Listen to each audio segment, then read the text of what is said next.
Wanadhani asibongo lala. Tumejamu sijifanye uja notice. Wanadhani asibongo lala. Tumejamu sijifanye uja notice. Wambie punde imechoka sana.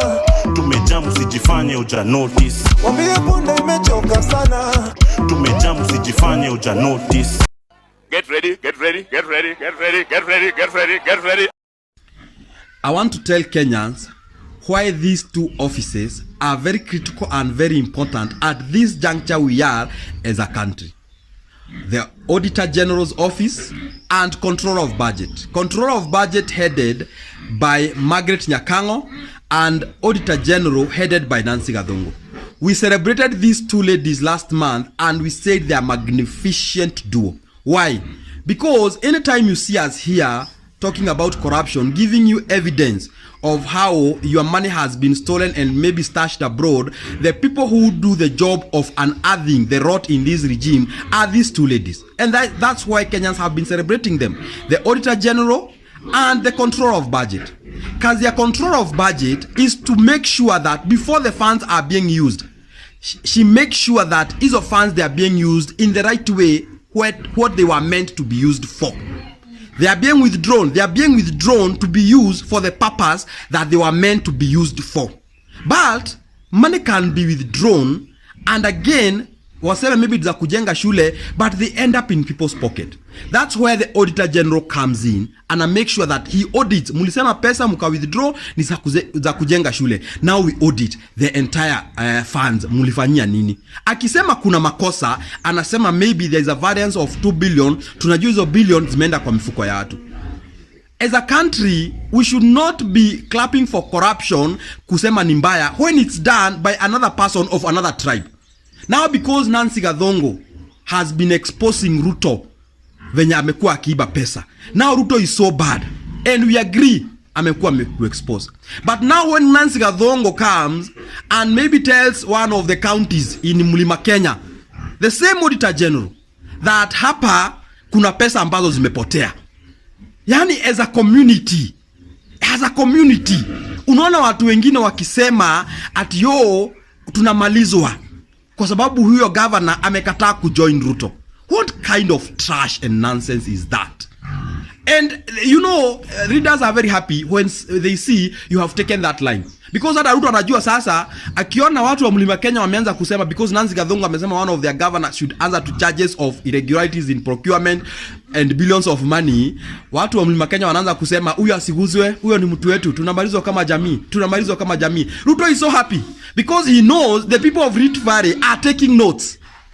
Such that next time when it happens, Nancy Gathungu exposes Ruto again, they will start saying, sunaona watu wa Mlima Kenya, they were protecting their governor, na the same Nancy Gathungu alikuwa amesema pesa zimeibiwa. Hata sisi kumbe, we should protect our own. That is the problem we have a country. Mpaka nashindwa, what is wrong with this nation? Now that because Majuzi is calling out those governors and telling them, you should stop giving excuses and dramas at your mina malizwa. Go and clear the charges with the Auditor General and you will be free to go. Now Majuzi amenunuliwa. Majuzi anapiga watu wetu. Who is your people? Who is your people, my friend? Unalala njaa, your children wanakufa hospitali without dawa, hakuna vitanda, and you are talking about your people. When people are stashing money na wanaiba pesa wanakuja kuambia tunamalizwa, now you are talking about our people. What is wrong with you Kenyans? What is wrong with you Kenyans? When we really change as a country? Hii kupiga Ruto yote kwa nimekuwa ni kwa sababu is a Kalenjin. What is wrong with you Kenyans? Happy Easter wa Kenya wenzangu. Now for a long time, tribalism has denied us an opportunity to get good leaders in this country because people are ready to vote for anybody from their tribe without looking at the integrity of this leader and their capacity to deliver and their vision for this country. This time round, we are going to bring together a grand alliance of leaders of integrity who are not coming as kingpins of their tribe, but as leaders ready to transform this nation. These leaders will raise an army of followers who are ready to vote beyond their tribe just by looking at vision of this country. Ladies and gentlemen, these leaders will not be funded by former thieves or current thieves who are coming back to power to continue the hegemony that has been there. They will be funded directly by the Kenyan people through fundraising and not by billionaires or some vested interests from foreign nations. Ladies and gentlemen, I'm here to give you hope that our country will change because we are willing, ready, and we have that vision. I encourage the youth of Kenya not to board that bus of tribalism, of clueless opposition leaders who are just uniting but do not have a vision except removing the president. Our vision must go beyond William Ruto. We must think beyond removing the president. What is our vision? What is our stand on corruption? How will we turn around our economy and give jobs and opportunities to young people who have given up hope in this country? How will we deliver justice to victims of police brutality? Ladies and gentlemen, this is the question that lingers in our mind. And we are not boarding that vehicle of tribalism and tribal alliances just because we want to defeat the president. We are going to be united in unity of purpose. And we are going to have a vision that can transform this nation. Enjoy your Easter with your families. To Rudy Job, Tenor Tuesday.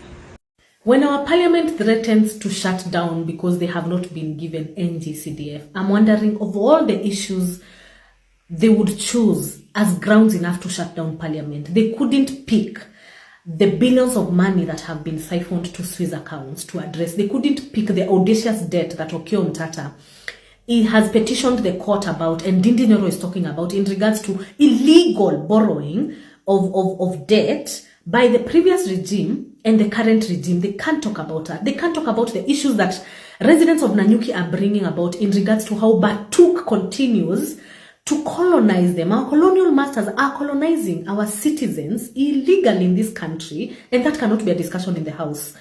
They cannot talk about the illegal organ harvesting in Eldoret that is still ongoing, that has, enriched a few people. They can't even talk about the high cost of living. Mmesikia historia 6.5 billion kuwekwa kwa Swiss account ya Visa instead ya kuwekwa kwa consolidated fund.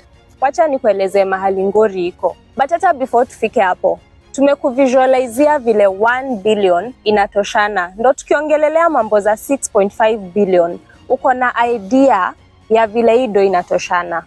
Anyway, back to consolidated fund. So consolidated fund ni kama main bank account ya gava. Ni kama vile uko na main bank account yako. Imagine ni kama pot. Kama tumechukua grants huko, tunaweka kwa hii main account. Kama tumekopa deni, inapitia hapa. Kama ni taxes zangu na zako zikiokotwa, zinaingia hapa ndani. So ni hiyo fund, consolidated fund. Ni muhimu gava kukuwa na hii consolidated fund kwa sababu ni rahisi sana kumonitor ama kuangalia pesa yenye inatoka, nani anachukua, je anafaa kuchukua, unaona? Na hii process ya kutoa pesa kwa hii consolidated fund, ukitaka kutoa pesa, tuseme Ministry ya Health inataka kutoa pesa za madawa, tuseme, wanaandikia Treasury, wanawaambia tunahitaji kama 5 million ya kununua dawa. Treasury wanaangalia, kwa budget tuliwekea 5 million. Kama vitu zina check out, wanaipitisha kwa watu wanaitwa controller of budget. Controller of budget pia ni kama foreman. Yeye ndo anasimamia hii pesa. So lazima pia yeye a double check kwamba hii ministry ilitisha 5M na ni kweli wanafaa kupata 5M. So si unaona hapo kuna ka process na ni ngumu sana pesa ya gava kupotea ikiwa kwa hii consolidated fund. Kwa sababu kila time pesa ikitolewa, lazima Treasury waeke risiti, wazieke public, ndo mimi na wewe tuone vile hii pesa inatumika. But kama pesa haingii kwa hii consolidated fund, ni kumaanisha nini? Ni kumaanisha hakuna mtu ana control do, hakuna mtu anajua ngapi iliingia, hakuna mtu anajua kama hii pesa ilienda kwa project, hakuna mtu anaweza ifuata juu hakuna control. So for example, tuseme Kenya imeomba 10 billion, sawa, ya kujenga barabara. Alafu hii pesa haijaingia kwa consolidated fund, imeenda kwa accounts zingine zenye hatuna control. Meaning mtu anaweza kula hii pesa, na akikula hii pesa akose kujenga barabara. Inamaanisha nini? Tuko na deni na bado tuko na barabara ya kujenga. So itabidi gava tuongeze tax, mimi na wewe, ya kulipa hii deni yenye tumeomba, na namba 2 ya kujenga ile barabara juu pesa yenye ilikuwa inafaa kuijenga yenye tunafaa kulipia mtu alishakula. Hiyo ndo ngori yenye iko kama pesa haipitii kwa consolidated fund. Unaona umuhimu wa kujua budget, umuhimu wa kujua hii process yote ya mapesa zinachukuliwa wapi, zinaenda wapi. Sahi hatungejua kwa nini ni vibaya pesa kutopitia kwa consolidated fund.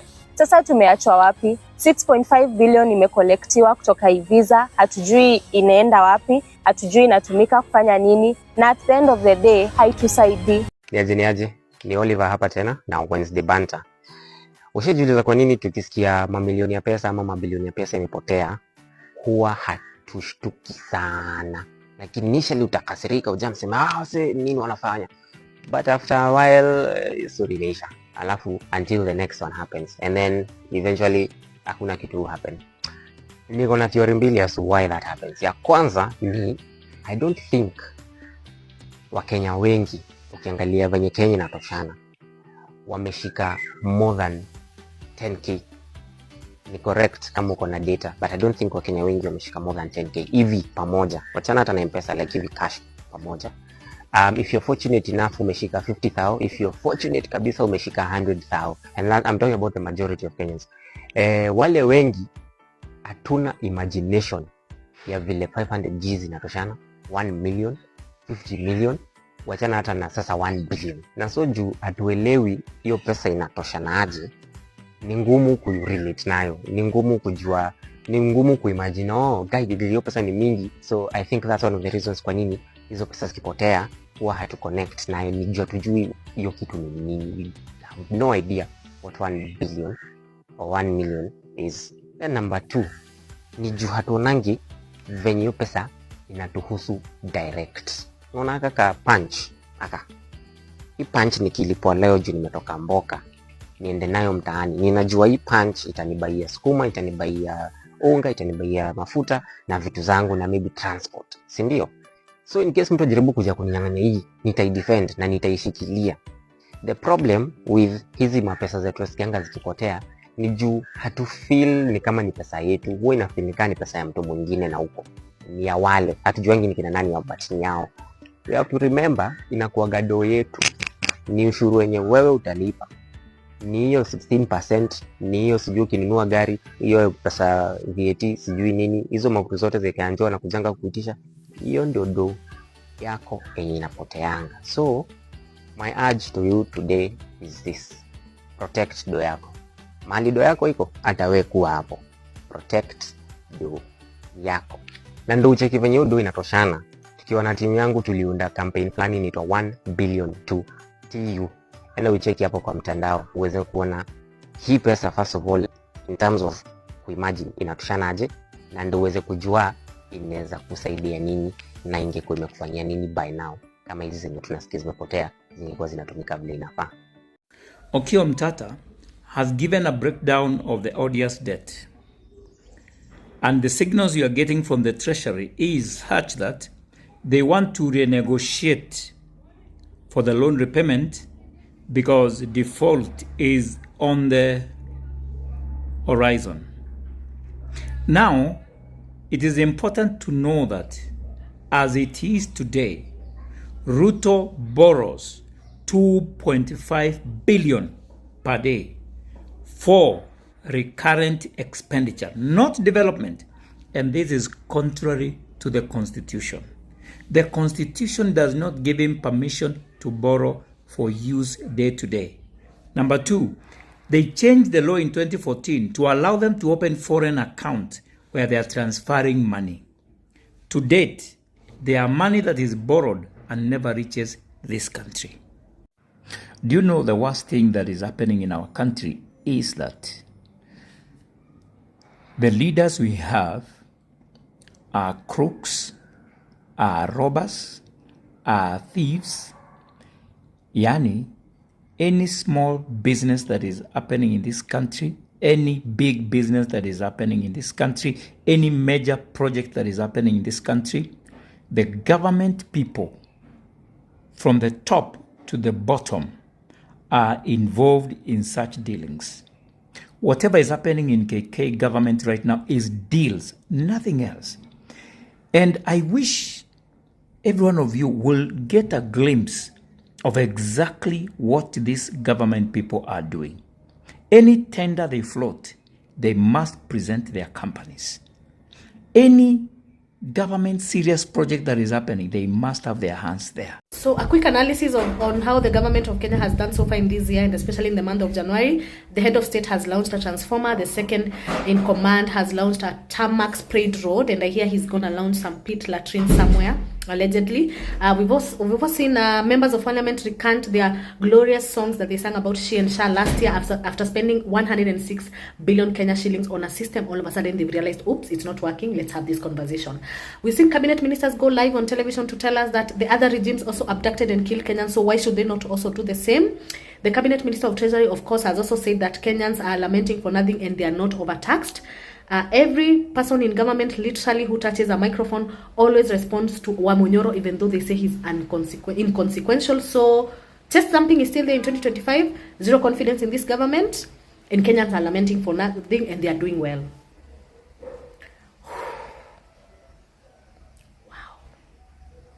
Mambo ni kama nazidi kuchemka. Senator Okiya Omtata has finally filed that petition regarding Odious debts zenye nataka Ruto na Uhuru walipe. And it's 22 pages, but I've summarized it for you.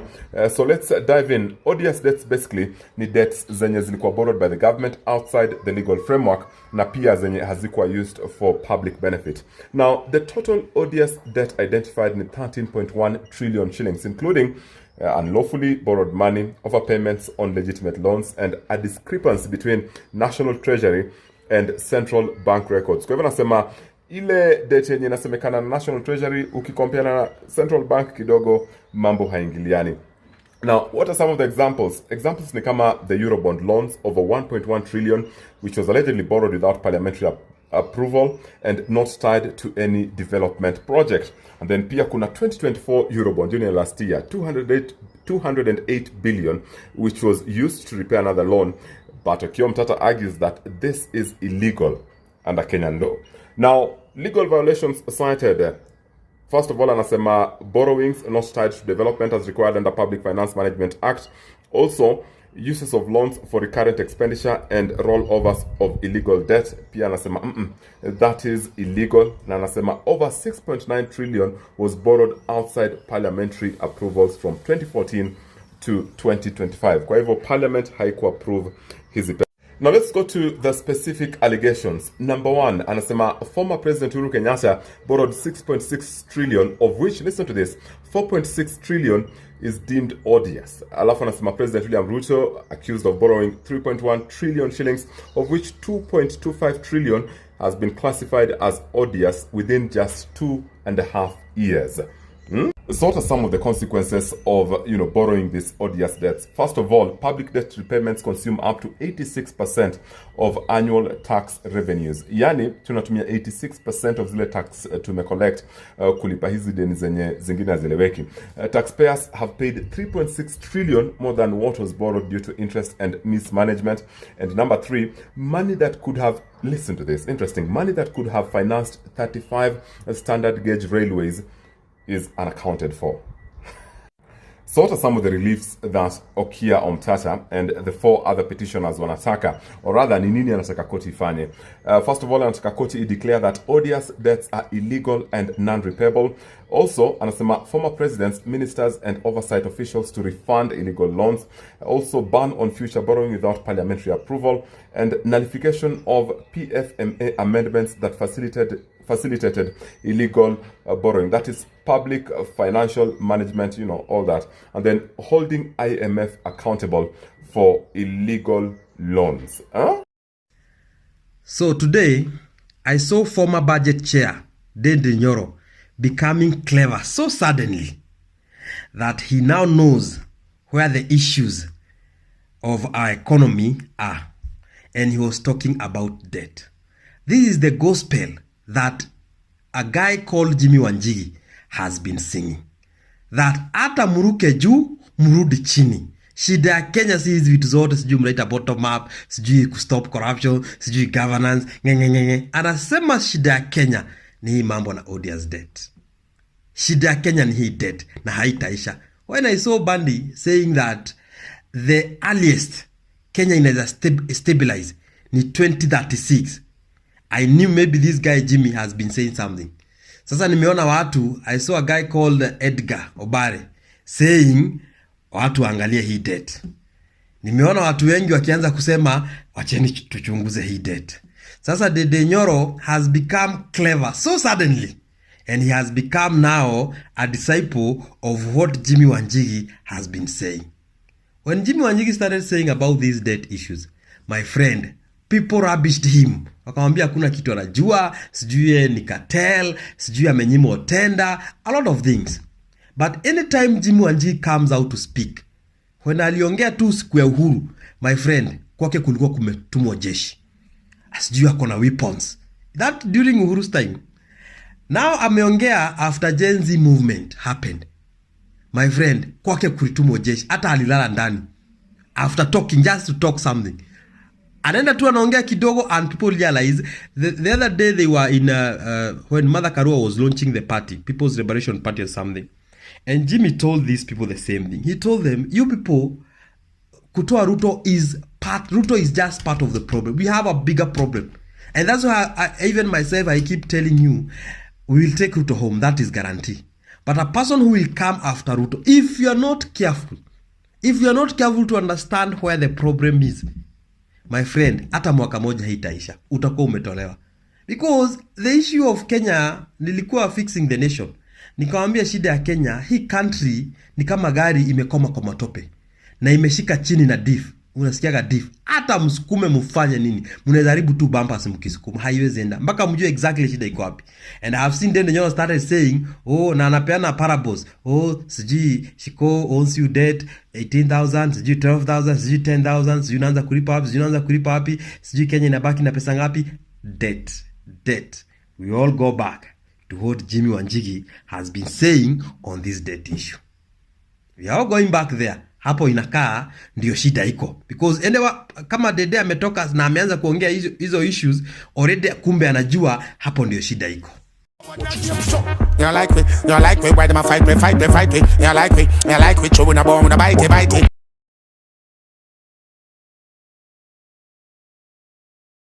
We don't trust them even if we bust them. We don't trust them, stay far, not touch them. We don't trust them, hope their man not suck them. Informer me say you must them.